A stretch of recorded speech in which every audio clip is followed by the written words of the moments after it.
Medina Sharma পেজে like comment नबी सारी दुनिया का है वो दुलारा खुबरा रदियल्लाहु ताआला अन्हा ওই কঠিন অন্ধকার অজ্ঞতার যুগের মাঝখানে মা খাদিজাতুল কুবরার দেহ মক্কার মানুষেরা দেখতে পেতেন না। তিনি বাকায়দা অত্যন্ত সাবলীল সভ্য পোশাক পরতেন এবং সঙ্গে এটাও তো বলতে পারি মা খাদিজাতুল কুবরা तमाम দুনিয়াকে তাক লাগিয়ে বলা যেতে পারে ইয়ামান কিংবা সিরিয়া দামেস্ক কিংবা রোম এই দুনিয়ার প্রায় অর্ধেকটা রাজ্য জুড়ে আম্মাজান খাদিজাতুল কুবরা তিনি একজন মহিলা, তিনি একজন নারী। ওই সাবলীল পোশাক পরে তিনি দুনিয়ার প্রান্ত থেকে ও প্রান্ত পর্যন্ত বাকায়দা তিনি ব্যবসা বাণিজ্য করেছেন। কিছু মুনাফিক ছিল যারা বড় বড় জায়গায় বসে থাকতো যাতে আর কেউ বসতে সুযোগ না পায়। আমাদের মজলিসে ওই ধরনের মুনাফিক এক পিসও আছে, আমি তা বিশ্বাস করি না। এক পিসও আছে, আমি তা বিশ্বাস করি না। কিন্তু এত জায়গা থাকার পরেও যে লোকগুলো না বসে দাঁড়ায় শুধু কিয়াম করে, ঈদের কারণটা কি আমি কোনো তফসিরের ব্যাখ্যা খুঁজে পাইনি, আরে শানে নুজুলও পাইনি। আচ্ছা ভাই, তোমরা যারা দাঁড়িয়ে আছো, হয় হেঁটোর দোষ, নাই কোমরের দোষ, নাই বাড়ি চাচি বলে দিয়েছে ওখানকে যেন বসো না, কিছু একটা ব্যাপার স্যাপার আছে। আর না হলে হয়তো প্যান একটু দুর্বল আছে, বসলে যদি পাছা ফেটে যায় সেও একটা যন্ত্রণা হতেও পারে। এই নাম কি কোনো জ্বালা যন্ত্রণা আছে? আচ্ছা, আমি যে বলছি কাদের জন্য বলছি বলে মনে হয় ওরা কি বুঝতে পারছে? হ্যাঁ, ওরা বলে বুঝতে পারছে না যে কাদের বলতেছে কি জানি আমাদের নাকি। প্লিজ আমি সবাইকে বলছি, একটা লোক দাঁড়াবেন না, সিট ডাউন। হ্যালো হ্যালো জামাই বাবু, ডোন্ট মাইন্ড, বুকে হাত বেঁধে লাভ নেই, বসুন প্লিজ। খালু দাড়ি চুলকে চুলকে কোথায় যাচ্ছে? ব্যামো এইদিকে এসো, ওদিকে কি মারাতে যাচ্ছে? আমি খুব দেখেছি, আমি এই খিস্তি খাস্তা করা আমার অভ্যাস না, কিন্তু দেখেছি একটু চড়া ভাষার খিস্তি টিস্তি দিলে না মানুষ তাড়াতাড়ি বোঝে। বুঝতে পারেননি? অমুক সাহেব অমুক সাহেব অমুক সাহেব বাড়ি আছেন, উত্তর দেয় না। বউটা বলে দেখতে যাও, তা বলতে না আমার সাহেব বলতে দাম বেড়তে। যেই শালা কয়েকাত দেবেন সঙ্গে সঙ্গে বাইরে কি বলতো ভাই, আসলে এটা কি বাঙালির একটু স্বভাব হয়ে গেল যে ভদ্র ভাষা বোঝে কেউ?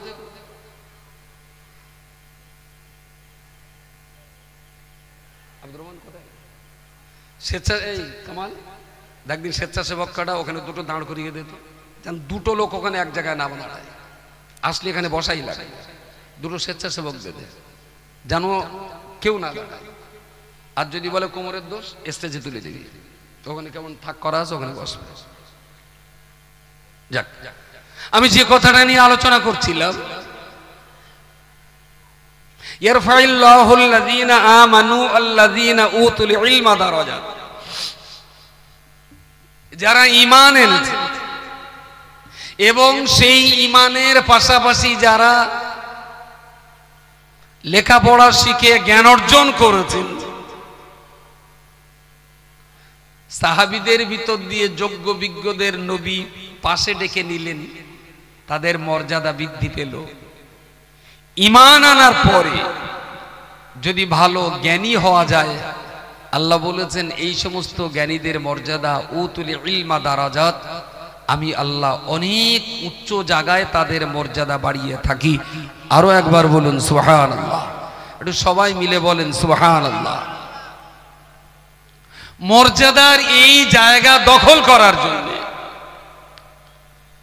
কসম খোদার বলছি, এই জায়গাটায় আজকে বসেছি, যদি এখানে রজওয়ালি সাহেব টাকার হিসাব করে বসাতো যে যত লোক খাদিজায় আসবে সবচেয়ে বড় লোকগুলো সিরিয়াল ধরে ধরে এখানে বসানো হবে, তাহলে আমার চান্স হতো বলে মনে হয়? যদি বড় লোক সিরিয়াল করে বসানো হয় চান্স? আচ্ছা, যদি রজওয়ালি সাহেব দেখতেন যে না খাদিজা চালাতে গেলে তো টাকার দরকার, যাদের ইট ভাটা যত বেশি তাদের আগে স্টেজে জায়গা দিতে হবে মাইকে, যার 17টা ইট ভাটা সে আগে বলবে, যার 15টা ইট ভাটা সে তারপর বলবে, যার 13টা ইট ভাটা তারপরে সে বলবে। যদি ইট ভাটা হিসেব করে এখানে বসানো হতো তারিখে আমার জায়গা ছিল? হ্যাঁ জোরে বলেন। যদি জলকার হিসেব করে বসাতে হতো? হ্যাঁ শুধু আমার একটা জায়গায় আছে, যদি ছেলে হিসেব করে বসায় তাহলে 1 থেকে 5-এর ভেতরে আমি জায়গা পাবো, আমার 6টা ছেলে আছে। বাকি গাড়ি বাড়ি জলকর ভাটা সোনা দানা, যদি অর্থের দিকে তাকিয়ে যারা অর্থনীতিতে অনেক এগিয়ে তাদেরকে স্টেজে ওয়াজ করতে দেওয়া হবে, যদি এই রকম সিরিয়াল আসতো তাহলে এ জায়গায় আমার জায়গা হওয়ার কথা না। তাহলে খুব কিঞ্চিত পরিমাণ হলেও কোরআনের 2টো আয়াত আর হাদিসের একটা বাক্য জানি বলেই আমাকে এখানে চান্সটা দেওয়া হয়েছে। তাহলে আপাতত এই 1 ঘন্টা টাইম আপনাদের চেয়ে আমার একটু দাম বেশি, দাম বেশি না? একটু মর্যাদায় আমি বেশি, দাম বলতে মর্যাদা। আবার আমি অস্বীকার করব না, এই চটে এমনও মানুষ বসে আছেন তারাও এমন কিছু জ্ঞান রাখেন যে জ্ঞানটা আবার আমার নেই। হতেও পারে, অসম্ভব মোটেই নয়। স্থানকাল পাত্র ভেদে আমিও আবার সুযোগ পেলে নিচে বসে তাদেরকে উপরে দিয়ে সে জ্ঞান তাদের কাছ থেকে আমিও নিতে রাজি আছি। প্রিয় শ্রোতা মণ্ডলী, কোরআন শরীফের আরেকটি আয়াত আপনাদেরকে শুনিয়েছিলাম, আহাল্লাল্লাহুল বাইআ ওয়া হাররামার রিবা। আল্লাহ বলেছেন আমি তোমাদের অর্থনীতিকে মজবুত করার জন্য 2টো কাজ বলছি, একটা হলো ব্যবসা আর একটা হলো সুদ। ব্যবসা করলেও যেমন টাকা বাড়ে, সুদি কারবার করলেও টাকা বাড়ে। তো টাকার পরিমাণ বৃদ্ধি করার জন্য 2টো লাইন আছে, বিজনেস আছে আর সুদ পলিসি আছে, ইন্টারেস্ট পলিসি। আল্লাহ বললেন এই 2টো পদ্ধতিতে টাকা বাড়ানো যায়। তো আমি আল্লাহ তোমাদের বলছি আহাল্লাল্লাহুল বাইআ, কেনা বেচা করে টাকা বাড়ানোর পদ্ধতিটাকে আমি তোমাদের জন্য জায়েজ করেছি। ওয়া হাররামার রিবা, আর সুদি পদ্ধতির মধ্য দিয়ে টাকা বাড়ানোর এই সিস্টেমটাকে আমি আল্লাহ তোমাদের জন্য হারাম করে দিয়েছি। তাহলে টাকা কিন্তু ব্যবসাতেও বাড়ে, সুদেও বাড়ে, কিন্তু যারা আল্লাহ মাননেওয়ালা তারা টাকা বাড়াবে কোনটায়? কথা বলেন, ব্যবসা বাণিজ্যে। এই ব্যবসা বাণিজ্যে প্রচুর লাইন আছে, বহু লাইন ধরে আপনি ব্যবসা বাণিজ্যে টাকা বাড়াতে পারেন। আর আজকের দিনে তো গ্লোবালাইজেশন, এখানে বসে আপনি পৃথিবীর একেবারেই উল্টো প্রান্তে আপনি ব্যবসা করতে পারেন, সমস্ত কিছু অনলাইনের মাধ্যমে চলবে। প্রিয় শ্রোতা মণ্ডলী, খাদিজাতুল কুবরা বালিকা মাদ্রাসা এতিমখানা সূচনা লগ্নে আমরা খুব শখ করে নাম দিয়েছিলাম খাদিজাতুল কুবরা। এত বড় নাম তো অনেকে বলতে পারে না, জিজ্ঞেস করে কোথায় যাচ্ছিস, বলে খাদিজায় যাচ্ছি। এরকম হয়ে গেছে না খানিকটা, খানিকটা বলে এরকম হয়ে গেছে। খাদিজার সভা কবে? অমুক তারিখে। আম্মাজান খাদিজাতুল কুবরা রাদিয়াল্লাহু তাআলা আনহা, তিনি হলেন রাসূলুল্লাহর জীবনের প্রথমা স্ত্রী। তিনি প্রথমা স্ত্রী ছিলেন, এর আগে রাসূলুল্লাহ কোনো বিয়ে করেননি। এবং তিনি 40 বছর বয়সে রাসূলুল্লাহর সঙ্গে বিবাহ বন্ধনে আবদ্ধ হয়েছিলেন। 50 বছর বয়সে রাসূলুল্লাহর যখন বয়স 40, খাদিজার বয়স তখন 55। তার মানে গড় হিসাব করলে আম্মাজান খাদিজাতুল কুবরা রাদিয়াল্লাহু আনহা রাসূলুল্লাহর সহচর্যে থাকার সুযোগ পেয়েছিলেন 25 বছর।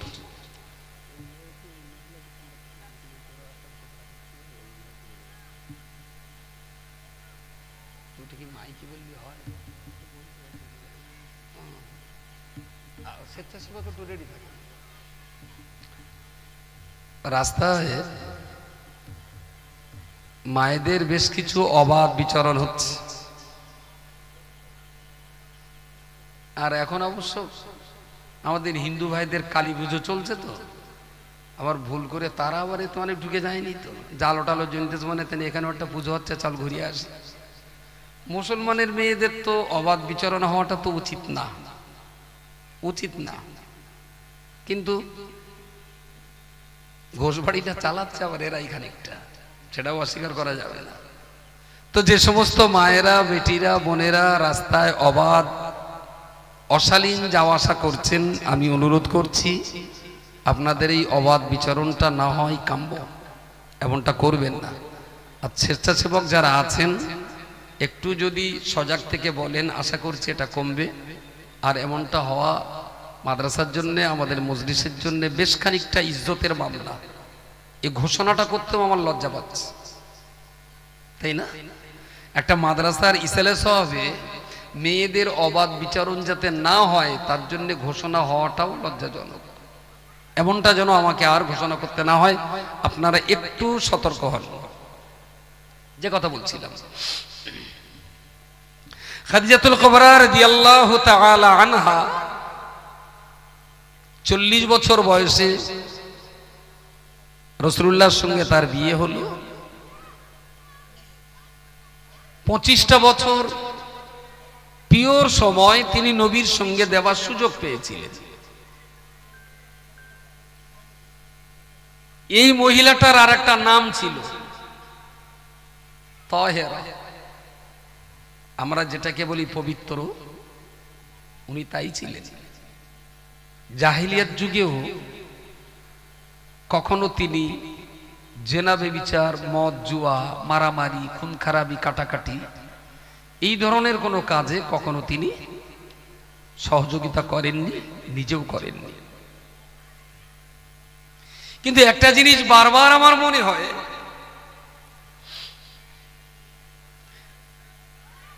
যারা মুসলিমদেরকে এই বলে গালিগালাজ করে যে ওরা মেয়েদেরকে গৃহে বন্দী করে রাখে, ইসলাম নাকি নারী জাতিকে গৃহবন্দী করে ফেলেছে, এর জন্য নাকি নারীরা খুব অসন্তুষ্ট, বিশাল অসন্তুষ্ট নাকি। আর সেই অসন্তুষ্ট বুঝতে পারে কারা? যারা অত্যন্ত লোলুপ দৃষ্টিতে নারীর অর্ধনগ্ন চেহারার দিকে তাকিয়ে থাকে, তাদের কাছে এটা খুব লজ্জাজনক। আমি আজও বলছি, যদি জ্বলন্ত আগুনে দাঁড় করিয়ে দেওয়া হয়, সেই জ্বলন্ত আগুনে দাঁড়িয়েও বলবো 2024 সালের এই নভেম্বর মাসে 1 তারিখে আমার রাজ্যে যত নারী আর পুরুষ আছে, আজও বলছি রাস্তায় ঘুরে বেড়ানো নারী জাতির তুলনায় পুরুষ জাতিরা, এদের লজ্জা সরব মেয়েদের থেকেও পুরুষের লজ্জা অনেক বেশি। মেয়েদের তুলনায় পুরুষের লজ্জা বেশি না? আচ্ছা, বেনামাজি, বেরোজগার, মাতাল, মিথ্যাবাদী, সুদখোর, জুয়াখোর, ও যে জামাটা পরে শাক চড়ে ওঠে, ওর কি পিঠ দেখা যায়? মদ্দালোক পেট দেখা যায়? কিন্তু অনেক সময় দেখবেন মেয়েরা রাস্তাঘাটে খোলা বাজারে বেড়াচ্ছে, ওই মহিলাটা ওর স্বামী, ওর লোকের কথা বাদ দেন, 2 জন স্বামী আর স্ত্রী, তো স্বামীর পা এখান থেকে এ পর্যন্ত প্যান্ট শার্টে ঢাকা, আমার হাতা এখান থেকে এই পর্যন্ত ঢাকা, তাই না? স্বামীর। আর ওর যে বেড পার্টনার, তার আবার এখান থেকে, এখন আবার একটা ধ্যানাসি উঠেছে না গাঁটির উপর থেকে এখানে, তার মানে এখান থেকে আবার একটা সে কালো ধ্যানাসি বেঁধে রেখে ওটা আবার দেখাতে হবে, তো ওইটা দেখা দিকে প্যান্ট আবার এখান থেকে এই পর্যন্ত পড়েছে, তারপরে আবার এখান থেকে একটু 2.5-3 ইঞ্চি খালি, ওখান থেকে আবার এটা ডেকেছে, আবার এখান থেকে এইটা পুরো খালি। তার মানে আমার হিসেব বলছে পুরুষ তার দেহ 90% ঢেকে রাখে, আর ওর স্ত্রীটা ওর দেহ খুব বেশি যদি ঢেকে রাখে 70% ঢাকা না লালগা, 60% এর বেশি হবে না ঢেকে রাখাটা। তো যদি আজকের দিনে দাঁড়িয়ে কেউ যদি বলে নারীর চাইতে পুরুষের লজ্জা বেশি, আমি একদম অবাক হব না। সত্যি পুরুষের লজ্জা বেশি। আমার যদি কেউ বলে হুজুর জামাতুল দিন তুমি ভুড়ি দেখবো, আচ্ছা আমার না লজ্জা বেশি, এর ভিতরে কেউ দাবি 10 টাকা তো এই জামা অচু করে এই পর্যন্ত লুঙ্গি আছে, এখান থেকে মন্ত্র একটু ভুড়ি দেখবে, নাভির উপরে এখান থেকে এই পর্যন্ত যদি 10টা মদ্দ লোক দেখে কোনো গুনাহ হবে না। নাভি থেকে এটা হাঁটু থেকে নাভি ঢাকা ফরজ, কিন্তু এই অঙ্গটা কোনো মদ্দা লোকে দেখাবে এত লোকের সামনে? হ্যাঁ, তাহলে রাস্তাতে যারা মহিলা অথচ পুরুষ যতটা ঢেকেছে ও ততটাও ঢেকে নেই, এরা আসলে মেয়ে না মদ্দা, হিজড়ে না জাত না অজাত, ফেরা চেনাও যায়। নারী হলে তার তো একটা মিনিমাম লজ্জা শরম থাকা উচিত, যে মদ্দা লোক যতটা ঢেকেছে আমি অন্তত ততটা অন্তত ঢেকি, সেটাও না। আম্মা জান খাদিজাতুল কুবরা রাদিয়াল্লাহু তাআলা আনহা ওই কঠিন অন্ধকার অজ্ঞতার যুগের মাঝখানে মা খাদিজাতুল কুবরার দেহ মক্কার মানুষেরা দেখতে পেতেন না। তিনি বাকায়দা অত্যন্ত সাবলীল সভ্য পোশাক পরতেন, এবং সঙ্গে এটাও তো বলতে পারি মা খাদিজাতুল কুবরা तमाम দুনিয়াকে তাক লাগিয়ে বলা যেতে পারে ইয়ামান কিংবা সিরিয়া, দামেস্ক কিংবা রোম, এই দুনিয়ার প্রায় অর্ধেকটা রাজ্য জুড়ে আম্মা জান খাদিজাতুল কুবরা তিনি একজন মহিলা, তিনি একজন নারী। ওই সাবলীল পোশাক পরে তিনি দুনিয়ার প্রান্ত থেকে ও প্রান্ত পর্যন্ত বাকায়দা তিনি ব্যবসা বাণিজ্য করেছেন। রাসূলুল্লাহ প্রথম খাদিজার সঙ্গে এলেন, খাদিজার কাছাকাছি হলেন কিসের সুবাদে? খাদিজার ব্যবসার সুবাদে। খাদিজার ব্যবসাটা দেখাশোনা করতে ওটা ম্যানেজার লাগে। খাদিজা তো নিচেই যেতেন, কখনো ইয়ামান, কখনো সিরিয়া, কখনো রোম, কখনো দামেস্ক। পাশ্চাত্যের অনেক দেশে তো তিনি ব্যবসা করে বেরিয়েছেন তৎকালীন যুগে। এত বড় একজন বিশ্ববিখ্যাত ব্যবসায়ী, সেই খাদিজা হলেন রাসূলুল্লাহর জীবনের প্রথমা স্ত্রী। আর সেই নবীর উপরে এই অপবাদ কখনো হয় যে ইসলাম নারীর পায়ে বেড়িয়ে পড়িয়ে ফেলেছে? ওরে আমরা নারীরে বন্দি করিনি, আমরা চেষ্টা করেছি লোলুপ হিংস্র দৃষ্টির হাত থেকে নারীকে সুরক্ষা দেওয়া। বোঝা যায়নি? মেয়েরা কেন বেরোবে না? অবশ্যই বাইরে যাবে। কে বলেছে মেয়েরা বাইরে যাবে না? নিঃসন্দেহে তারা বাইরে যাবে, প্রয়োজনে যাবে। তবে কি তার দেহের ইজ্জত সম্মান মর্যাদা সুরক্ষা দিয়েই সে বাইরে যাক। কিন্তু খুবই দুর্ভাগ্য, আল্লাহ গোনা ক্ষমা করুন, আমার মাঝে মাঝে মনে হয় কিছু বোরকা আগুনে পোড়ানো উচিত, কিছু বোরকা আগুনে পুড়িয়ে দেওয়া উচিত। তোরা আবার রেকর্ড করতেছিস, শাল কালকে তো আবার হুক্কা হুয়া করবেন। আমি কথা বললি না জ্বালা কর। আসলে যে বোরকা ইসলাম নারীকে বলল তুমি এমন ভাবে তোমার দেহটাকে হিজাব আবৃত করো যেন তোমার দেহের কোনো অংশ পোশাকের উপর দিয়ে অনুমান করা না যায়, তুমি এই রকম পোশাক পরো। কিন্তু ইসলামের নামে আজকাল কোম্পানিগুলো এমন বোরকা তৈরি করছে, ওই মেয়েটা যদি বিনা বোরকায় যেত হয়তো 5টা লোকে দেখতো। বোরকা এমন ভাবে বোরকা পরে যাচ্ছে 5-10কে 50টা লোক দেখছে। ইসলাম কি এই জন্য বোরকা এনেছে? বোরকা আপনাদেরও সতর্ক হওয়া উচিত, যেন আপনার বাড়িতেও যেন কখন এই বোরকা জায়গা না পায়। বোরকায় আবার ডিজাইন, আরে বাপরে বাপ, গলার এখান থেকে পা পর্যন্ত একটা ডিজাইন, হাতের এখান থেকে একটা হাইব্রিড মাগুর মাছ পানা তার একটা ডিজাইন, এ হাতেও একটা ডিজাইন। এরাও কি বোরকা? বোরকায় আবার ডিজাইন। আবার সে বোরকা প্রায় বলা যেতে পারে স্ক্রিন টাচ, কঠিন হারাম। বোরকার নামে এক বেলিলনা পড়া চলছে একটা অংশের ভিতরে, এটা হওয়া কখনো উচিত না।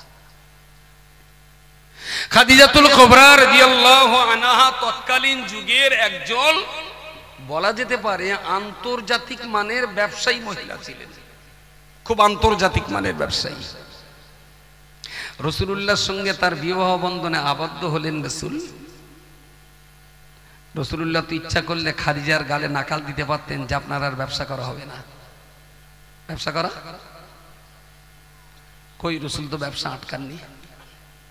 খাদিজার সঙ্গে সমানে তাল মিলিয়ে রাসূলুল্লাহ তো ব্যবসা করলেন। আপনার বাড়ির গিন্নি একটু ব্যবসা করে ছোটখাটো? হ্যাঁ, আরে জগৎ জননী আম্মাজি খাদিজাতুল কুবরা তিনি যদি এত বড় ব্যবসায়ী হতে পারেন, ইজ্জত বাঁচিয়ে, সম্ভ্রম বাঁচিয়ে, সম্ভ্রান্ততা রক্ষা করে, আপনার মেয়েটা, আপনার ভাবি, আপনার স্ত্রী, আপনার মা ব্যবসা করতেই পারে। মক্কায় তো হজে গেছেন, ওমরায় গেছেন, ফুটপাতের দোকানদার 90% মহিলা। 90%, যদিও সেখানে ইজ্জতের খানিকটা গ্যারান্টি আছে, কোনো অসুবিধা নেই। প্রিয় শ্রোতা মণ্ডলী, মনে রাখুন, আমি আপনাকে বলতে চাইছি জগৎ জননী আম্মাজি খাদিজাতুল কুবরা রাদিয়াল্লাহু তাআলা আনহা রাসূলুল্লাহর সংস্পর্শে যখন আসলেন, বিশ্বনবী আমার খাদিজার ব্যবসা নিয়ে ইয়ামানের উপর দিয়ে সিরিয়াতে বাণিজ্য কাফেলা নিয়ে গেলেন। সিরিয়াতে তিনি বাণিজ্য করলেন, মক্কার মাল যা কিনেছিলেন সিরিয়াতে বিক্রি করলেন, আবার সিরিয়া থেকে মাল কিনে মক্কায় তিনি ইম্পোর্ট করেছেন। এই মালগুলো মক্কা মুকাররমায় বিক্রি করে সমস্ত হিসাব পত্রগুলোকে একটার পর একটা খাদিজাকে একটার পর একটা বুঝিয়ে দিলেন, সমস্ত কিছু বুঝিয়ে দিলেন। খাদিজা রাদিয়াল্লাহু তাআলা আনহা নবী পাকের হিসাব বোঝানোর পরিস্থিতি, হিসাব বুঝে দেওয়ার সিস্টেম দেখে এত সন্তুষ্ট হলেন, প্রথমবারেতেই প্রথম চালানের প্রথম হিসাব পাওয়ার পরেতেই খাদিজা রাসূলুল্লাহকে বললেন, মুহাম্মদ, যে সুন্দর হিসেব তুমি আমাকে বুঝে দিয়েছ, যতদিন তুমি বাঁচবে আমার ব্যবসা তোমাকেই দেখতে হবে, আর যতদিন তুমি আমার ব্যবসা দেখবে আজ থেকে আর কোনোদিন তোমাকে হিসাব দিতে হবে না। একটু জোরে বলবেন সুবহানাল্লাহ। যতদিন বাঁচবে আমার ব্যবসায় দেখতে হবে, আর আজকেই প্রথম হিসাব, আর আজকেই শেষ হিসাব, আর কোনোদিন হিসাব দিতে হবে। মোহাম্মদের মাইনে কত হবে? কাজ করছে খাদিজার বাড়িতে, কি কি বলবো, রাসূল তো খাদিজার ব্যবসা চাকরি করতে এসছে, তাহলে কি পাবে? মাইনে, অনারিয়াম স্যালারি। খাদিজা বললেন, তোমার কোনো বেতন ধার্য থাকবে না, সংসার চালাতে যা লাগে আমার ব্যবসার থেকে সবটাই তুমি নেবে। সুবহানাল্লাহ বলেন। কিসের কারণে? কিসের কারণে? সততার কারণে, আদর্শের কারণে, নীতি নৈতিকতার কারণে। বললেন তোমার কোনো মাসিক মাইনে থাকবে না, এতদিন যা ছিল ছিল। হিসাব দেখার পর খাদিজা বললেন, আজ থেকে আর মাসিক মাইনে থাকবে না, তোমার যা যখন লাগবে ব্যবসা থেকে নিয়ে দেবে। খাদিজার প্রথম স্বামী ইন্তেকাল করেছিলেন, দ্বিতীয় স্বামী ডিভোর্স, বিচ্ছেদ ঘটিয়েছিলেন। খাদিজা বলেছিলেন আর বিয়ে করব না, লোকে আমার সম্পর্কে কটূক্তি করবে, যে এই মেয়েটা নিশ্চয়ই কোনো দুষ্টু না হলে এর ঘর সংসার হয় না কেন। বাঙালির একটা প্রবাদ বচন আছে, এক হাতে বলেন পরের লাইনটা তালি বাজে না। কথাটা কি ঠিক? কথাটা ঠিক না, পুরো ভুল। আমরা যে অর্থে, যদিও এই অর্থে ঠিক যে তালি বাজাতে গেলে দু হাত লাগে, এক হাতে যতই ঠকাঠকি করি তালি বাজে না, আক্ষরিক অর্থে ঠিক। কিন্তু এই কথাটা আমরা যে অর্থে প্রয়োগ করি, যে এক দোষে কখনো দোষ হয় না, ঝামেলা জঞ্জাট হলে দুই পক্ষেরই কিছু না কিছু। যদি এই অর্থে যদি এই কথাটা ব্যবহৃত হয়, তাহলে এই কথাটা সব জায়গায় সত্য না। খাদিজাতুল কুবরা রাদিয়াল্লাহু তাআলা আনহা সম্পর্কে যে তিনি প্রথম স্বামী মারা গেলেন, দ্বিতীয় স্বামী তাকে ডিভোর্স ঘটালেন, তিনি চিন্তা করলেন বিয়ে করব না। কেন বিয়ে করব না? না, লোকে বলবে মেয়েটার নিশ্চয়ই দোষ আছে, না থাকলে ঘর হয় না কেন, সংসার হয় না কেন, বাকি যে কটা দিন আছে ব্যবসা বাণিজ্য নিয়ে পড়ে থাকবো, তাহলে আর ব্রেন টেনশন মনমতি অন্যদিকে যাওয়ার লাইন নেই, ব্যবসা বাণিজ্য নিয়ে পড়ে থাকবো, বিয়ে আর করবো না।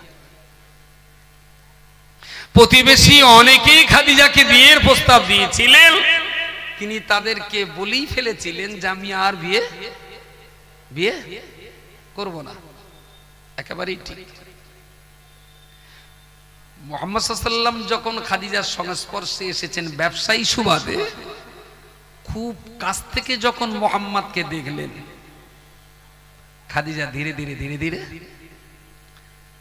অনুশোচনার আগুনে পুড়ছেন যে বলেই তো ফেললেন বিয়ে করব না, কিন্তু একটা বার চান্স নিয়ে দেখলে হতো মুহাম্মদ যদি সম্মতি দেয়। কিসের জন্য? না এইরকম একটা ভালো মানুষের খেদমত সার্ভিস সেবা করার একটা চান্স জীবনে পাওয়া যেত। বলুন সকলে সুবহানাল্লাহ। মুহাম্মাদের কাছ থেকে কিছু নেব, সে আমাকে কিছু দেবে, এই চিন্তায় নয়, বরং আমি খাদিজা আমার নিজের সবটুকুন যদি মুহাম্মাদের মতো একটা ভালো মানুষের চরণে কোরবানি দিতে পারি, এটা হয় আমার জীবনের বিরাট বড় পাওনা। প্রস্তাব দিলেন, বেশ কিছুদিনের ভিতরে সেই প্রস্তাব জায়গা মতো পাশ হলো, খাদিজা বিয়ে করলেন। চাচতো ভাইরা বললেন যে আমরা তো আপনাকে বিয়ের কথা বলেছিলাম, আপনি বললেন বিয়ে করব না। খাদিজা বললেন আসলে তোরা আমারে যে অর্থে বিয়ে করতে চাচ্ছিলি, আমি ঠিক সেই অর্থে মুহাম্মদকে বিয়ে করিনি। তোরা আমার বিয়ে করতে চাইছিলি আমার অর্থবিত্তগুলো ভোগ বিলাসিতা করবি, তাই তোদের পছন্দ হয়নি। আর আমি উপজে মুহাম্মদকে বিয়ে করেছি, আমার অর্থবিত্ত আর খেদমতটা মুহাম্মদকে দেব, তাই। জোরে বলেন সুবহানাল্লাহ। তাহলে খাদিজা নেওয়ার চিন্তায় বিয়ে করেন, বরং দেওয়ার চিন্তাতেই বিয়ে করেছে। আরো কাছাকাছি হলেন, খুব কাছাকাছি হলেন। রাসূলুল্লাহকে একদিন গোসল করাচ্ছেন খাদিজা, তো কোন একটা তক্তার উপরে রাসূল বললেন আপনি এখানে বসুন, পানি আছে তুলে তুলে আপনার গায়ে দেব, গোসল করাবেন।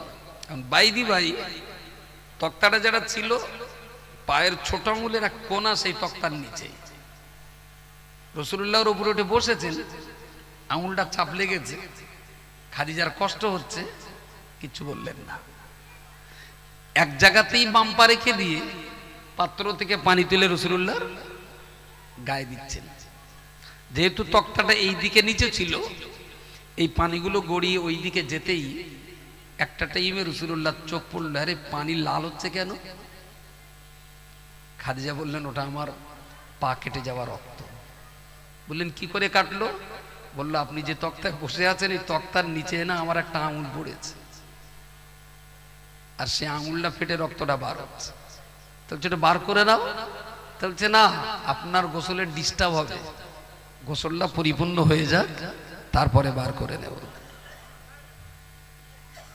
এটা ঠিক যত জোরে বলেছেন এইটা কি উপযুক্ত হয়েছে? সুবহানাল্লাহ। সবাই মিলে বলেন সুবহানাল্লাহ।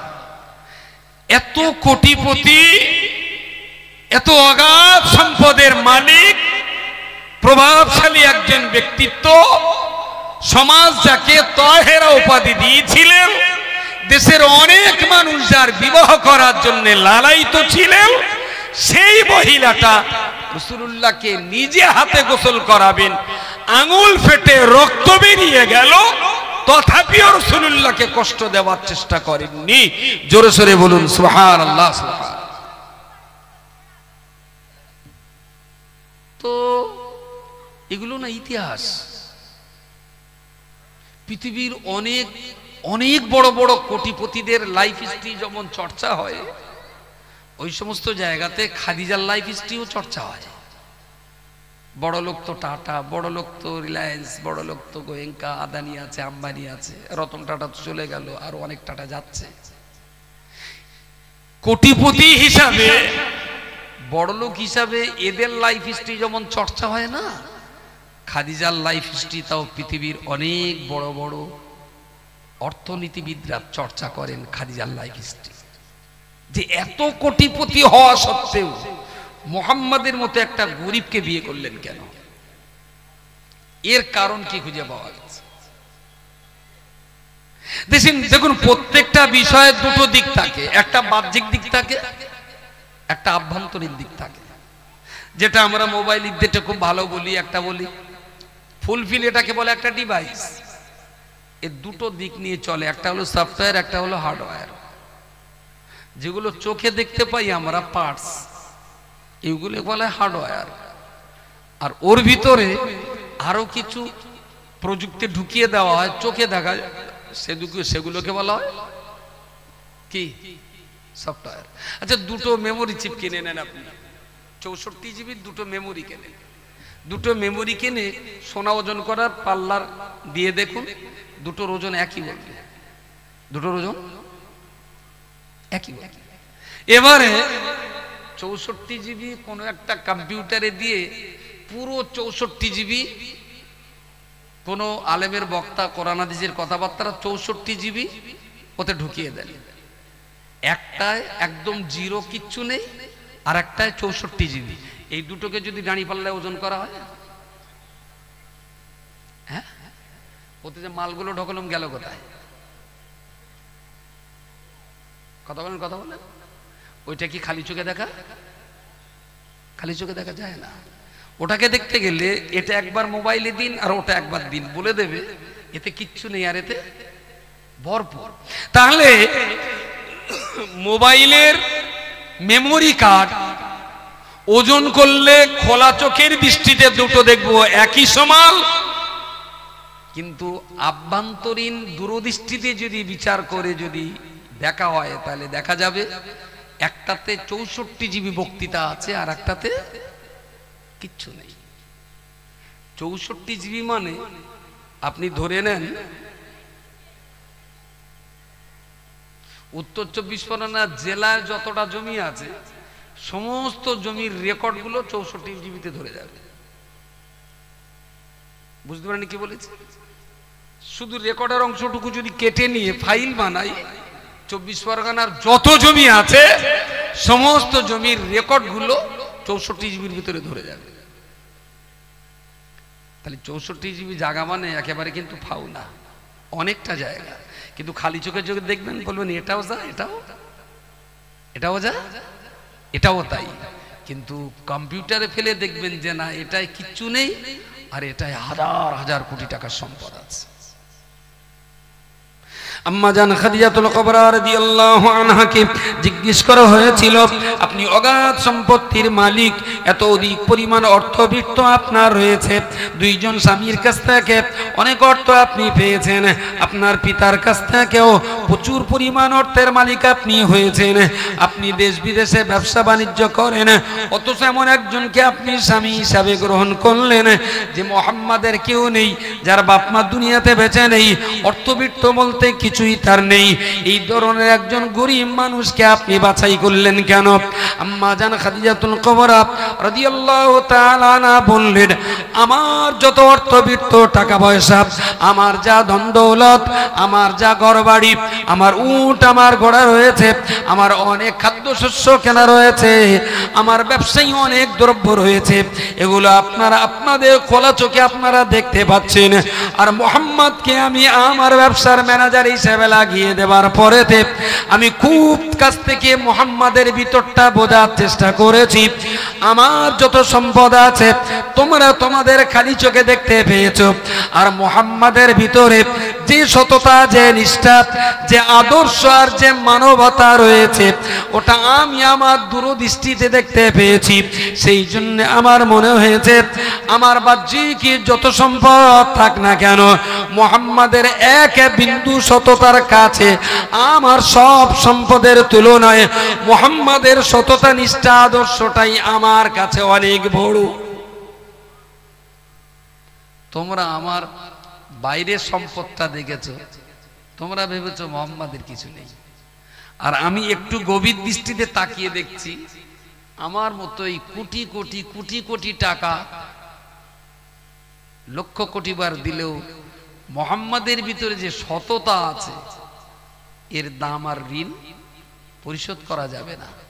তাই বাহ্যিক সব সম্পদকে উড়িয়ে দিয়ে আমি মুহাম্মাদকে বিয়ে করেছি মুহাম্মাদের উপকারের জন্য না, আমার নিজের কল্যাণের জন্য। আরো একবার বলুন সুবহানাল্লাহ, সুবহানাল্লাহ। খাদিজা রাদিয়াল্লাহু আনহা বিয়ে হলো, 15 বছর পর ইসলাম প্রকাশ হলো।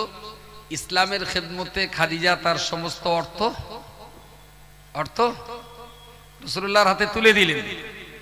রাসূলুল্লাহ সেই অর্থে অকাতরে খরচ করতে লাগলেন। খাদিজা ইন্তেকাল করছেন যখন রাসূলুল্লাহর বয়স তখন 50, 1 মাস কম বেশি হতে পারে। তো সেই রকম একটা সময় এত অভাব অনটন দেখা দিল, বাড়িতে খাওয়া হচ্ছে না। রাসূলুল্লাহ তো ছিল না কিছু, তাই না? দিলেন তো খাদিজা, আর সেই টাকা সব তিনিও খরচ করে ফেললেন।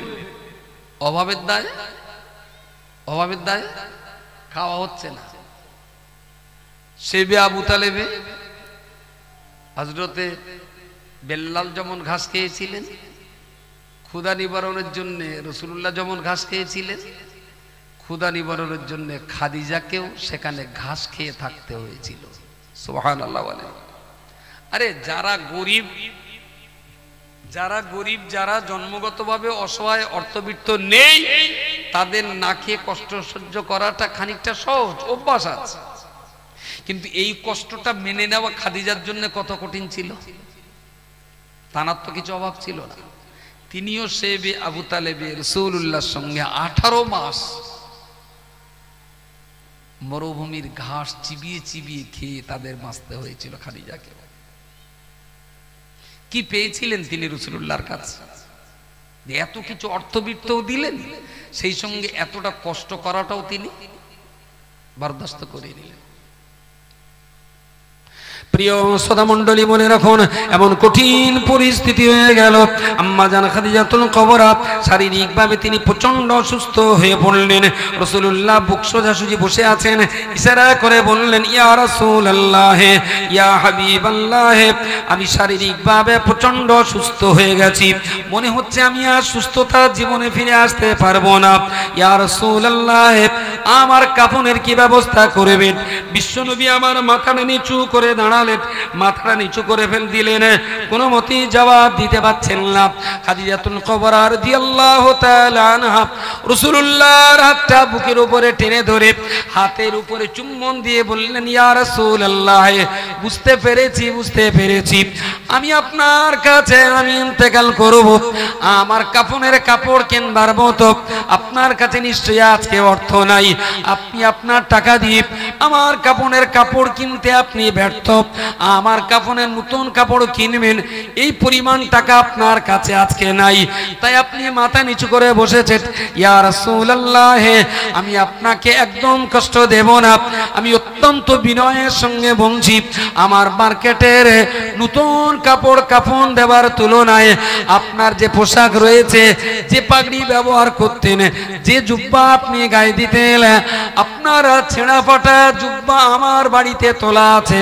ইয়া রাসূলুল্লাহ, ইয়া হাবিবাল্লাহ, আমার মৃত্যুর পরেতে মক্কার, মদিনা কিংবা মক্কার কোন দেশের নতুন কাপড় কাফন দেবেন না, বরং আপনার ব্যবহার করা পুরনো জামার কাপড়টা ছিঁড়ে কুড়ে আমার কাফনের ব্যবস্থা করে দেবেন।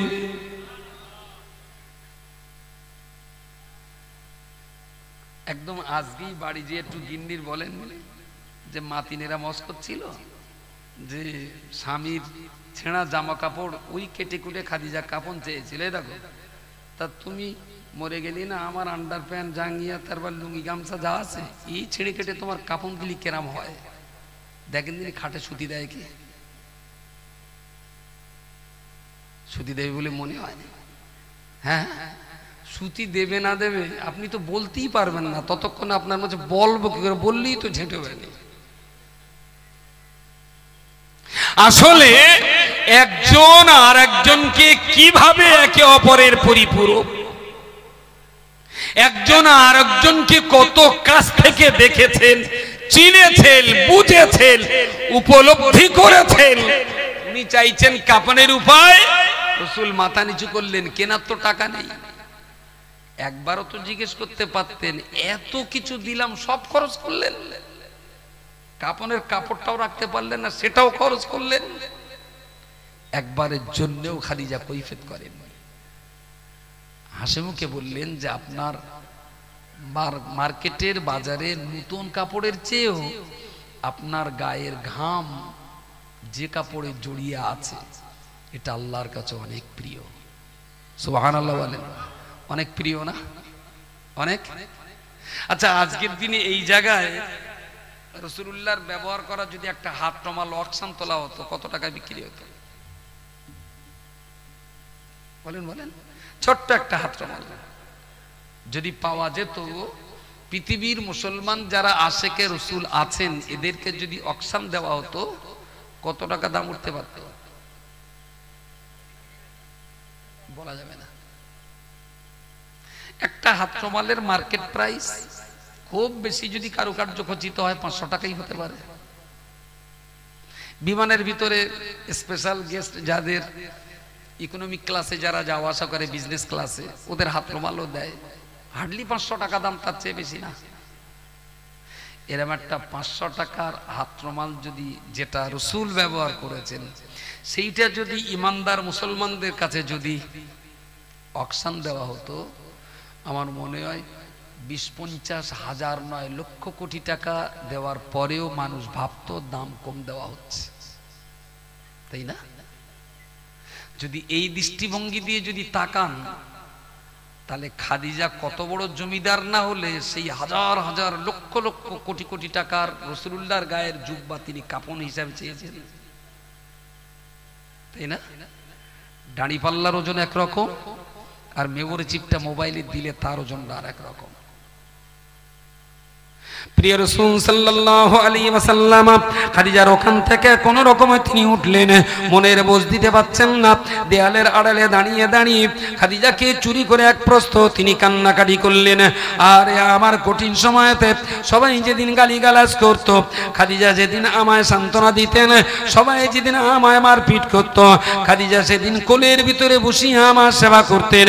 সবাই যেদিন আমাকে ধুলোবালি আর কাদা মাখিয়ে পাগল পাড়া করে তুলত, খাদিজা সেই দিন ঘরের ভিতরে গোসল দিয়ে আমায় মানুষ করে আমাকে পরিষ্কার পরিচ্ছন্ন করে তুলতেন।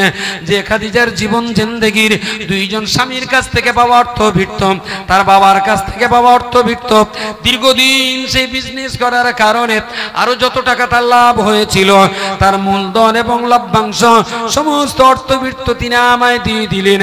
আর আমি মুহাম্মদুর রাসূলুল্লাহ তার সব অর্থ ইসলামের জন্য ব্যয় করেছি। আহারে, না জানি আমার কি ভুল হয়ে গেল, খাদিজার জন্য কাফনের কাপড় টানা রাখা বোধহয় ভুল করেছি। ইস, যে মহিলা জীবনের সবটুকুন উজাড় করে আমাকে দিয়েছে, তার জন্য এক সেট কাফন না রাখাটা বোধহয় ভুল করলাম নাকি, ভুল হলো নাকি? খাদিজা তো বলছে যে নতুন কাপড়ের চাইতে আমার ছেঁড়া জামাটা ওর বিরাট পাওয়া না। এটা তো খাদিজার ভিতরের কথা, আমার গায়ের ছেঁড়া জামা। আমি তা বিশ্বাস করি, কারণ খাদিজার অন্তর আর মুখ কখনো দুরকম কথা বলে না। খাদিজার ভিতরের কথাটাই। কিন্তু খাদিজার নাই পাওয়ানাটা মিটলো, কিন্তু আমি তার স্বামী হিসাবে আমি তার কি করতে পারলাম, কি দিতে পারলাম? রাসূলুল্লাহ যখন ঘরের দরজার আড়ালে খাদিজাকে গোপন করে কান্নাকাটি করছেন, ওই রকম অবস্থাতে একটা পর্যায়ে চোখের পানি মুছে নিয়ে উনি যখন দরজার বাইরে সবেমাত্র ঘর থেকে নিচে পা লাভিয়েছেন, আল্লাহ পাকের ফেরেশতা জিবরিল আমিন আলাইহিস সালাম রাসূলুল্লাহ সামনে দাঁড়িয়ে পড়লেন। দাইয়া কলবির চেহারা নিয়ে বিশ্ব নবীকে লক্ষ্য করে বললেন, আসসালাতু ওয়াসসালামু আলাইকা ইয়া রাসূলুল্লাহ। নবী আমার সালামের জবাব দিলেন, আসলেন, বললেন ইয়া রাসূলুল্লাহ ইয়া হাবিবাল্লাহ, আল্লাহ পাকের পক্ষ থেকে আমি জিবরিল আপনার কাছে এসে হাজির হয়েছি, আমার কাছ থেকে আপনি একটাবার আপনার ঘরের ভিতরে চলে যান। আল্লাহ স্বয়ং আল্লাহ পাক রব্বুল আলামিন আপনার স্ত্রী আপনার জীবন সঙ্গিনী খাদিজাতুল কুবরা রাদিয়াল্লাহু তাআলা আনহাকে আল্লাহ পাক স্বয়ং তিনি খাদিজাকে সালাম জানিয়েছেন। মৃত্যুর বিছানায় কাফনের কাপড় কেনার টাকা নেই, কিন্তু জিবরাইল এসে বলছেন আপনি যে স্ত্রীর কাফন কেনার জন্য ব্যথিত হচ্ছেন, আপনার সেই স্ত্রীকে সালাম জানিয়েছেন স্বয়ং স্রষ্টা আল্লাহ। বলুন খাদিজার আর কি অভাব থাকতে পারে? হ্যাঁ, পৃথিবীর বহু মানুষের তো টাকা আছে, আল্লাহর পক্ষ থেকে সালাম পেয়েছে কজন? প্রিয় রাসূল সাল্লাল্লাহু আলাইহি ওয়াসাল্লাম দরজার সামনে দাঁড়িয়ে খাদিজার দিকে মুচকে এসে বললেন, জানো খাদিজা, তোমার রোগ যতনা সব নিরসন হবে, আমি একটা খুশির কথা বললে। বলছে বলুন শিগগিরই। রাসূল বললেন আল্লাহ আপনাকে সালাম জানিয়েছেন। আনন্দে খাদিজার চোখ দিয়ে পানি গড়িয়ে পড়ল, আল্লাহ আমাকে সালাম করেছেন। প্রিয় নবী মুহাম্মদুর রাসূলুল্লাহ সাল্লাল্লাহু আলাইহি ওয়াসাল্লাম খাদিজার সালামের বার্তা পৌঁছে দিলেন। আবার জিবরাইল কাছে চলে গেলেন। জিবরিল আমিন আলাইহিস সালাম একটা কাপড়ে ঢাকা একটা কাপড়ের টুকরো রাসূলুল্লাহর হাতে তুলে দিয়ে বললেন, ইয়া রাসূলুল্লাহ ইয়া হাবিবাল্লাহ, খাদিজাতুল কুবরা আপনার কাফনের কথা বলতেই আপনার কাছে টাকা নেই, কাফনের কাপড় কিনতে পারবেন না। খাদিজা যখন আপনাকে বলছিল নতুন কাপড়ের কাফন দিতে হবে না, বরং আপনার গায়ের পুরনো কাপড় ছেঁড়া কাটা তাই দিয়ে কাফন দেবেন। আপনার কথাবার্তা সবকিছু আল্লাহ জানতে পেরেছেন। আল্লাহ পাক রব্বুল আলামিন আমি জিবরিল আমায় ডেকে বললেন, জিবরিল রে, আমার খাদিজার এই অবস্থা, জান্নাতের ভিতর থেকে ইমানদার মুসলমান আল্লাহওয়ালা বান্দা বান্দিরা আমার জান্নাতের ভিতরে যে পোশাক পরবে ওই পোশাকের একটা অংশ নিয়ে যাওয়া, আমার জান্নাতের পোশাক দিয়ে আমার খাদিজার কাফনের ব্যবস্থা করা হবে। পৃথিবীর কোন কোম্পানিতে কোন হ্যান্ডলুম টেক্সটাইলে খাদিজার কাফনের কাপড় তৈরি হয়নি, স্বয়ং আল্লাহ জান্নাতের কাপড় দিয়েই জিবরিলকে বললেন আমার নবীকে বলুন খাদিজার গায়ে থাক প্রথম এক পর্দা থাক আমার রাসূলের জামা, তারপরে উপরের চার পর্দা থাকবে আমার এই জান্নাতের পোশাক। আরো একবার বলুন সুবহানাল্লাহ। বলুন খাদিজা জীবনে জিতে গেছেন না হেরে গেছেন?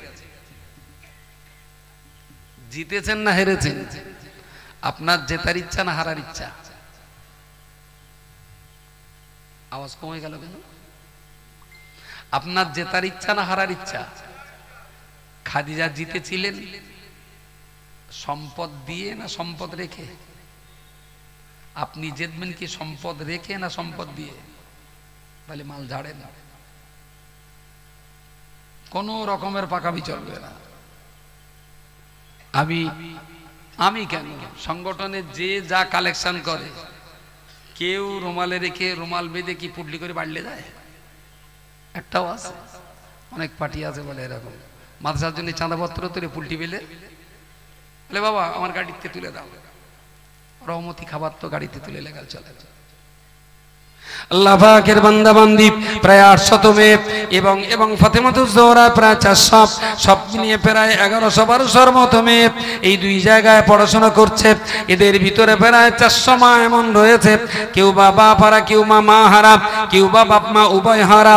নাম দিয়েছে খাদিজাতুল কুবরা বালিকা এতিমখানা মাদ্রাসা। সেই খাদিজার জীবনের গুরুত্বপূর্ণ কিছু কথা আপনাদেরকে শুনিয়েছি। আল্লাহর কোন বান্দা রয়েছে, এতটা মানুষের ভিতরে কোন আমল বান্দা রয়েছেন, খাদিজাতুল কুবরার বৎসরে প্রায় 2 কোটি টাকার কাছাকাছি খরচ। এত সময় ধরে খরচ আমরা দেখছিলাম প্রায় 2 কোটি টাকার কাছাকাছি খরচা। এ খরচ তো আপনাদের দেওয়া অর্থ, আপনাদের দেওয়া মেহনত, কেউ বা চাল কেউ বা ডাল ডাল, কেউ বা টাকা, কেউ বা ইট বালি রড সিমেন্ট দিয়েছেন, তার বিনিময়ে বিরাট অট্টালিকা তৈরি হলো। এবং আপনাদের দেওয়া অর্থের বিনিময়ে বাচ্চা কাচ্চাদের খাইয়ে পরিয়ে তিল তিল করে আমরা মানুষ করবার চেষ্টা করছি। এতটা মানুষ এখানে রয়েছে, আল্লাহ পাকের কোন বান্দা রয়েছেন 1000, 5000, 10,000, 20,000 টাকা দেওয়ার মতো আল্লাহ পাক যদি ক্ষমতা দান করে থাকেন, আমি আল্লাহর শপথ করে বলতে পারি মা খাদিজাতুল কুবরা রাদিয়াল্লাহু তাআলা আনহার অন্তর যেমনটা ছিল, তার অন্তর থেকে তার কবর মাজার মুকাদ্দাস থেকে দান সাদকা খায়রাত ইসলামের জন্য বিলি বন্টন করবার রূহানি ফায়েজ যেন আল্লাহ পাক আমাদের নসিবে কবুল করেন। জোরে সরে বলুন আল্লাহুম্মা আমিন।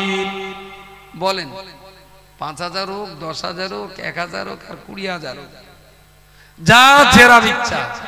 পৃথিবীতে কেউ বলো ঠকতে চায় না, সবাই সবাই জিততে চায়, কেউ ঠকতে চায় না। তবে কেউ নিয়ে যেতে আর কেউ দিয়ে যেতে। আমি এত সময় ইতিহাস বলেছি, নিজেকে উৎসর্গ করে দিয়ে জিতে যাওয়া খাদিজার ইতিহাস। আর ইমানদার মুসলমান মাত্রেই আমাদের জিততে গেলে নিজেকে কোরবানি দিয়েই জয়লাভ করতে হয়। কোরবানি না দিয়ে কখনো জয়লাভ করা যায় না। আমি একদম জোর জবরদস্তি করিনি। অনেকটা মানুষ রয়েছেন, মনে হচ্ছে যে আমার দৃষ্টিতে মনে হচ্ছে এখন 10টা বাজতে যায়। আমি মনে হচ্ছে যেন কটার দিকে, 9টার দিকে উঠেছি বা 9টা 10-15 দিকে, 10টা বাজতে যায়। গতবারের তুলনায় লোক এখনো ভালোই আছে। আর এরপরে তো রজব আলী সাহেব আসবেন এখন, আলহামদুলিল্লাহ। একটু যদি কাছে এখন না থাকে, কাছে 10 টাকা 50 টাকা, এই তো দুটো গাড়িতে এই টাকায় হবে না, গাড়ি তো ঠিক আছে, কালে আবার হবে। আল্লাহ পাকের 2 বান্দা 100, 200 টাকা দিয়েছেন, আল্লাহ কবুল করুন, বলুন আল্লাহুম্মা আমিন। কাছে যদি এখন নাও থাকে, পরে দেবেন অন্তত 5,000, 1,000, 10,000, 20,000 টাকা দেওয়ার মতো বান্দা যারা আছেন একটু আল্লাহর রাস্তায় বলেন, দেরি করেন না, দেবেন আপনি, আমি জানি। আল্লাহর রাস্তায় বলুন। আল্লাহ পাকের এক বান্দা 100 টাকা, এক আল্লাহর বান্দা 200 টাকা দান করেছে। আল্লাহ দানকে কবুল করুন, উদ্দেশ্য সফল করুন, ইহ পরকালে আল্লাহ বালাই নসিব করুন। ও ওটা লিখে রাখো, 2 কোটি টাকা লোক দিয়ে দেবে, আলহামদুলিল্লাহ। আল্লাহ পাকের এক বান্দা 20 টাকা, আর এক আল্লাহর বান্দা 50 টাকা, এক আল্লাহর বান্দা 70 টাকা, আর একজন আল্লাহর বান্দা 10 টাকা দিয়েছেন। 100, 200, 500 যিনি যেমন নিয়েছেন নগদ দেবেন। এতটা বান্দা রয়েছে, এর ভিতরে কি আশা করতে পারি না একজন আল্লাহর বান্দা 5,000 টাকা দেবে, 5,000 টাকা দেবেন। কোন আল্লাহর বান্দা রয়েছে মা খাদিজার রুহানি দেওয়া নেওয়ার জন্য, প্রিয় রাসূলের রুহানি দোয়া পাওয়ার জন্য, খাদিজাতুল কুবরা বালিকা এতিমখানা মাদ্রাসার এতিম ও অসহায় বাচ্চাদের লালন পালনের জন্য কোন আল্লাহর বান্দা রয়েছেন, কাছে নাই বা থাকতে পারে, আল্লাহর রাস্তায় 5,000 টাকা কোন বান্দা দেবেন? এক আল্লাহর বান্দা শঙ্করপুরে আমার শরীফুল ইসলামের ছোট ভাই নগদ 500 টাকা দিয়েছে। আল্লাহ দানকে কবুল করুন, এও পরকালে আল্লাহ বালাই নসিব করুন। আসমানের বালা আসমানে তুলে নিন, জমিনের বালা জমিনে দাফন করে দিন। আল্লাহ এই বান্দাদের দানগুলোকে কবুল করে নিয়ে ময়দানে মাশারের কঠিন সময়ে, কঠিন জাহান্নাম থেকে বাঁচার জন্য আল্লাহ এ দান আমাদের নাজাতের ওসিলা বানিয়ে দিন। জোরে বলুন আল্লাহুম্মা আমিন। একটু তাকবীর দেন দিনি জোরে, নারায়ে তাকবীর। জোর হচ্ছে না ঠিক, আরো জোরে নারায়ে তাকবীর, আল্লাহু আকবার। আল্লাহ পাকের এক বান্দা 200 টাকা, আর এক আল্লাহর বান্দা 500 টাকা, তিনজন আল্লাহর বান্দা 100 করে 300 টাকা। এক ভাই আমার 50 টাকা দিয়েছে, আর এক আল্লাহর বান্দা লিখে দাও অনসলাম, ভালো আছে। এক বান্দা আমার 100 টাকা, আর এক বান্দা আমার 100 টাকা, আর এই জওয়ান ছেলে আমার 100 টাকা দিয়েছে, পরে 500 টাকা দেবে। আল্লাহ দানকে কবুল করুন, উদ্দেশ্য সফল করুন, এও পরকাল আল্লাহ ভালাই নসিব করুন। খাদিজাতুল কুবরার রুহানি দোয়া আল্লাহ এই মজলিসের সকলের নসিবে আপনি কবুল করুন। নারায়ে তাকবীর, আলহামদুলিল্লাহ, আলহামদুলিল্লাহ। আলহামদুলিল্লাহ, তাড়াতাড়ি আসুন আর মনে মনে নিয়ত করুন 500 টাকা, 1000 টাকা, 5000, 10,000 টাকা, 2-5টা 10টা দেওয়ার মতো মানুষ আছেন নিশ্চয়ই। আল্লাহ পাকের বান্দা নগদ 300 টাকা দিয়েছে, তার আব্বা আম্মা ইন্তেকাল করেছে, আব্বা আম্মার রুহে সওয়াব রেসানির জন্য 300 টাকা দান করেছে। আল্লাহ দানকে কবুল করে নিন, হায়াত কিসমতকে দারাজ করে দিন। আল্লাহ এই দানের সওয়াব তার বাপ মায়ের কবরে পৌঁছে দিন, পিতা মাতার কবরটাকে নূরুন আলা নূর বানিয়ে দিন। নারে তাকবীর। এক আল্লাহর বান্দা 20 টাকা, আর এক আল্লাহর বান্দা 100 টাকা, বাচ্চা মা আমার 50 টাকা দিয়েছে। আল্লাহ দানকে কবুল করুন, হায়াত কিসমতকে দারাজ করে দিন, ইউ পরকালের আপনি ভালাই নসিব করুন। আল্লাহ আপনার বান্দা যারা দিনের জন্য দুহাত উজাড় করে দান করছে, আল্লাহ তাদের হালাল রুটি রুজিতে বরকত দিন, तमाम জীবন যাতে দান করে যেতে পারে আল্লাহ, তাই দাতা বান্দাদের অধিক পরিমাণে রোজগার বৃদ্ধি করে দিন, সারা জীবন দান করার মতন সক্ষমতা নসিবে কবুল করুন। নারে তাকবীর। আলহামদুলিল্লাহ, আলহামদুলিল্লাহ। একটু তাড়াতাড়ি বলেন।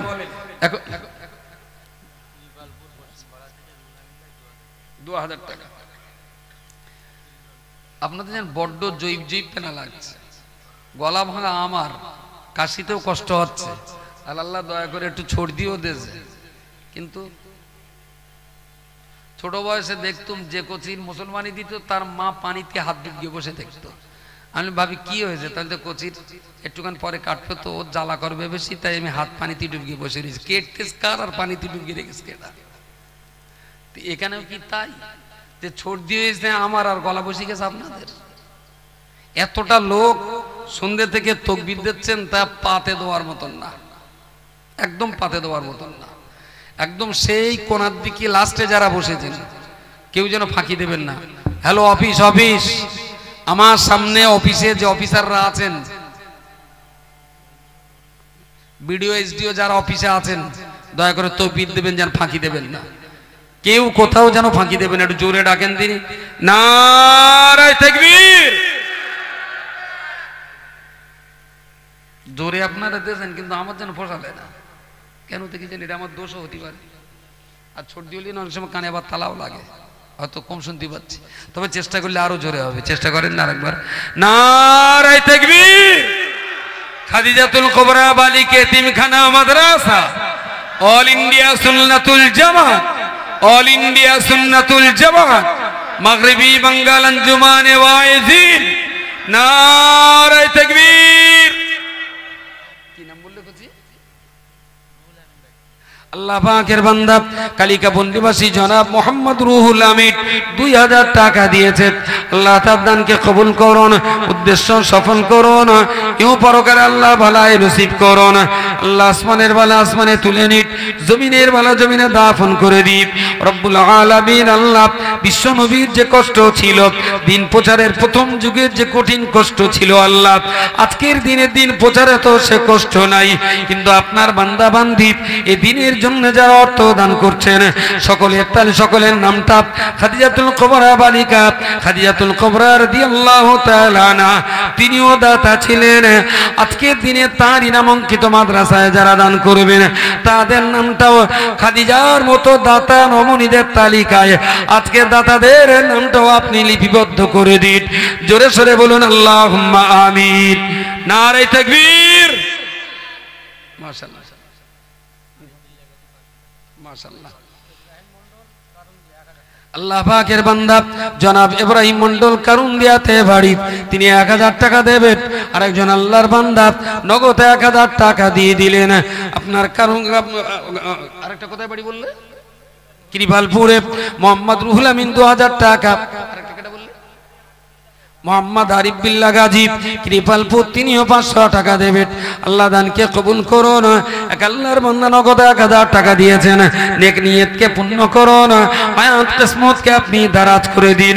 as-সাদাকাতু তারুদ্দুল বালা, দান সাদকা বালা মুসিবতকে দূর করে দেয়। রব্বুল আলামিন আপনার কোরআনের এই আয়াতের বাস্তব সত্যতা দাতাদের নসিবে আপনি কবুল করুন। আল্লাহ যাদের অর্থ দিনের পিছনে ব্যয় হয়, মসজিদ মাদ্রাসার পিছনে যাদের অর্থ ব্যয় হয়, রোগ শোক জরা বিধি বিপদ মুসিবত থেকে আপনি তাদেরকে হেফাজত করুন। নারে তাকবীর। আলহামদুলিল্লাহ আলহামদুলিল্লাহ। 2000 হয়েছে, 1000 হয়েছে, 5000 এখনো হয়নি। একজন আল্লাহর বান্দা বলেন 5000 টাকা দেওয়ার মতো, 2000 তো এখনো অনেক দিতে হবে, 5000 দেওয়ার মতো আল্লাহর এক বান্দা বলেন।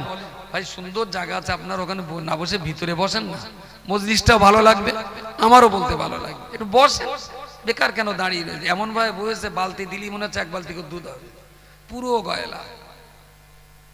ভিতরে বসেন, সুন্দর জায়গা আছে তো, যদি গয়লার মতন বসেন তো তাই বসেন ভেতরে, মজলিসের ভিতরে বসেন, ভালো লাগে, আমারও ভালো লাগে, সবারই ভালো লাগে, দেখতেও সুন্দর লাগে, ভিতরে বসুন। তো কোন আল্লাহর বান্দা আছেন 5000 টাকা দেওয়ার মতো? আল্লাহ পাকের আরেক বান্দা জনাব আরিজুল ইসলাম ওস্তাগার সিরাজপুরে বাড়ি, তিনিও 2000 টাকা দেবেন। আল্লাহ দানকে কবুল করুন। এক যুবক বান্দা আমার 1000 টাকা দিলেন, আল্লাহ তাদের দানকে কবুল করুন, হায়াত কিসমতকে দারাজ করুন, আসমানি জিসমানি বালা মুসিবত থেকে হেফাজত করুন, রোগ শোক জরাবেদি থেকে দাতা বান্দাদেরকে আপনি সুরক্ষিত রাখুন রব্বুল আলামিন। আল্লাহ ময়দানে মাশারের কঠিন সময়তে, ময়দানে মাশারের কঠিন সময়তে আল্লাহ দিনের পিছনে অর্থ ব্যয় করছি, এই দান জাহান্নাম থেকে বাঁচাবার উসিলা হিসেবে কবুল করুন। জোরে বলুন আল্লাহুম্মা আমিন, বলুন আল্লাহুম্মা আমিন, নারে তাকবীর। আলহামদুলিল্লাহ। 2000 টাকা দুজন দিয়েছেন, দুজন। 3 নম্বর একজন আল্লাহর বান্দা বলে 2000 টাকা দেওয়ার মতো। 3 নম্বর একজন আল্লাহর বান্দা বলেন, 3 নম্বর একজন বান্দা 5000 টাকা, 10000 টাকা কোনো না কোনো বান্দা দেবেন, কোনো না কোনো বান্দা ইনশাআল্লাহ দেবেন, আমি আশাবাদী। একটু আল্লাহর রাস্তায় বলেন। হ্যালো হ্যালো হ্যালো হাসানুর,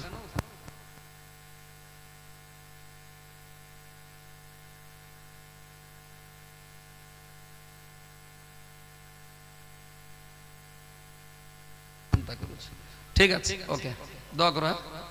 হ্যাঁ ইনশাআল্লাহ ইনশাআল্লাহ। এই 2000 টাকাতে সাই গোষ্ঠী সবার দোয়া নিলি হয়? আলাদা আলাদা টাকা পেলে আলাদা আলাদা দোয়া হবে। আর এখনো তো সে দোয়া রয়েছে, 30 না দিলি প্যান্ডেলের উপরে তো উঠতে দেবো না, সেটা হলে স্পেশাল ভিআইপি দেওয়া। আলহামদুলিল্লাহ। জরুরি বাড়ি মোহাম্মদ হাসানুর, থাকে বোম্বাইতে। এরা না আহামরি বিরাট কোটিপতি না, খাটে খায়, যতকে আয় ততকে ব্যয়, তারপরেও সেখানে কাজ করছে বলে পাঠিয়েছে 2000 টাকা দেবেন।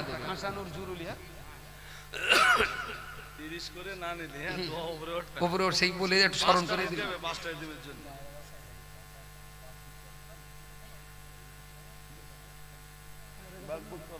আলহামদুলিল্লাহ।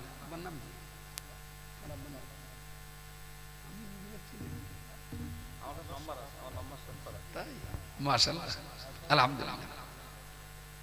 হাসানুর 2000 জরুরি, ওটা লিখো বেশ। আল্লাহ পাকের এক বান্দা হাড়োয়া, আপনার হাড়োয়াতে বাড়ি, পায়রাগাছা গ্রামে তার বাড়ি, মোহাম্মদ বাকবুল তরফদার, তিনি 5000 টাকা দেবেন। আল্লাহ দানকে কবুল করুন, উদ্দেশ্য আল্লাহ সফল করুন, এ পরকালে ভালাই নসিব করে দিন। আল্লাহ দূর দেশে স্বদেশে বিদেশে যিনি যেখানেই থাক না কেন, যেভাবে দান করছেন সকলের ভালো মুসিবত থেকে আপনি হেফাজত করুন। খাস করে আল্লাহ প্রবাস জীবনে যারা রয়েছেন বিদেশের মাটিতে, আল্লাহ তাদের জান মালের সালামতি নসিব করুন, ব্যবসা বাণিজ্য কাজ কামে বরকত দান করুন। আল্লাহ বাকবুল তরফদার হাড়োয়া পায়রাগাছা থেকে উনি 5000 টাকা দেওয়ার প্রতিশ্রুতিবদ্ধ হয়েছেন। আল্লাহ তার দানকে কবুল করে নিয়ে বংশের যত মানুষ কবরে রয়েছেন তাদের কবরে আপনি শান্তি নসিব করে দিয়ে, আল্লাহ এ দানের বিনিময়ে জাহান্নাম হারাম করে দিয়ে দাতা বান্দাদের নসিবে আপনার জান্নাতকে আপনি অজীব করে দিন। নারে তাকবীর। আলহামদুলিল্লাহ আলহামদুলিল্লাহ। 2000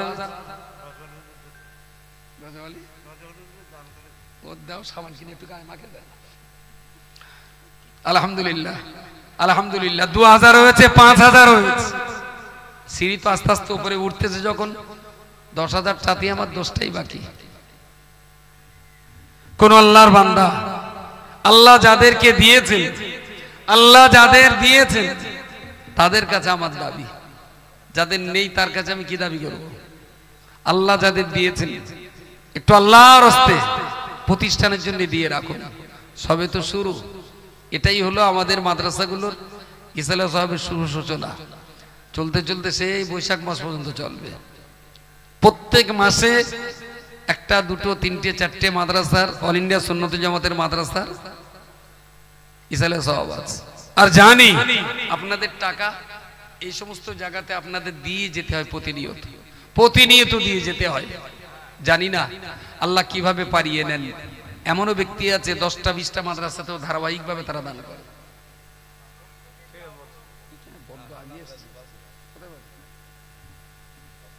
আলহামদুলিল্লাহ, মাশাআল্লাহ। একটু আল্লাহরে ডাকেন, নারে তাকবীর।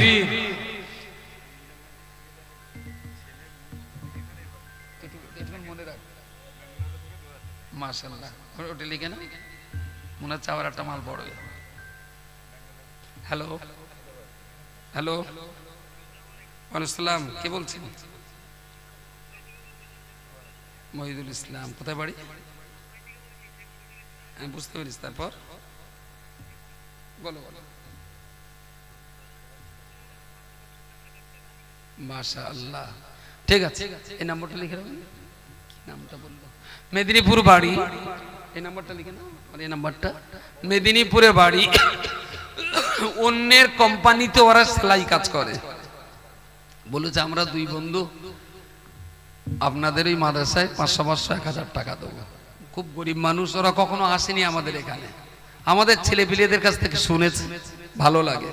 আল্লাহ তাদের এই দানকে কবুল করুন, বলুন আল্লাহুম্মা আমিন, বলুন আল্লাহুম্মা আমিন, নারে তাকবীর। আল্লাহ দানকে কবুল করুন। লেবার মিস্ত্রি হিসাবে বিদেশের মাটিতে যারা কাজ কাম করছে, আল্লাহ তাদের উপার্জন থেকে একটা অংশ তারা দিনের পিছনে ব্যয় করছে। মাহবুদুরে তাদের পরিবার পরিজনদেরকে রোগ শোক থেকে আপনি হেফাজত করুন, আসমানি জিসমানি বালা মুসিবত থেকে আপনি হেফাজত করুন রব্বুল আলামিন। আল্লাহ যারা অল্প পরিমাণ দান করছে, আল্লাহ এই অল্প পরিমাণ অর্থই কঠিন জাহান্নাম থেকে বাঁচিয়ে নিয়ে আপনার দয়ার জান্নাত আমাদের সকলের নসিবে কবুল করুন। নারে তাকবীর।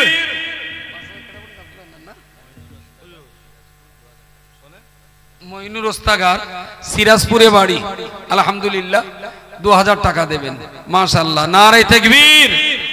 আচ্ছা, মজলিসে এরকম করে বসেন কেন? 2-4টা লোকে, এটা কিরম পানা লাগে না? আচ্ছা, আমি যদি এরকম করে এখন ওয়াজ করি কিরম মনে হয় বলেন? মজলিসের বসাটা বেশ কেমন এরকম হবে, একটা আই বুড়াই